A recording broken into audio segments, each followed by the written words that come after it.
ইমাদ পরিবহনে করে দুজন মাদক ব্যবসায়ী মাদক পরিবহন করছে।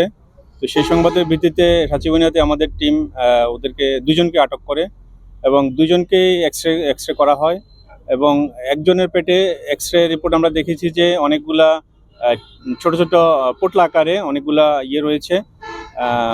এগুলোর ভিতরে অবশ্যই মাদক রয়েছে এবং এগুলো আসলে ওদের এগুলা বের হওয়ার পরে আমরা কনফার্ম হতে পারবো যে কতগুলা মাদক রয়েছে এবং আরও তথ্য আমাদের কাছে পেয়েছি আমরা যে কোথায় সেগুলো সাপ্লাই দিবে সেগুলো নিয়ে আমরা কাজ করছি। তো আমাদের একটু অপেক্ষা করতে হবে, সবাইকে অপেক্ষা করতে হবে যে এগুলা না পেট থেকে না বের হওয়া পর্যন্ত আমরা কনফার্ম নিউজ আপনাকে দিতে পারছি না। তবে ওরা স্বীকার করেছে যে ওরা এগুলো মাদক বহন করছে। ওদের তথ্য ভিত্তিতে বলছে 1000। তো সেটা আসলে বের হওয়ার পরে কনফার্ম হওয়া যাবে যে কম বেশি হতে পারে। যে বহন করেছে তার পরিচয় পেয়েছে, সে একজন রোহিঙ্গা সেই 17 সাল থেকেই বাংলাদেশে রয়েছে। যে এখানে পৌঁছানোর পরে ওদেরকে একটা নাম্বার দেওয়া হবে, এই ধরনের তথ্য দেওয়া হয়েছে।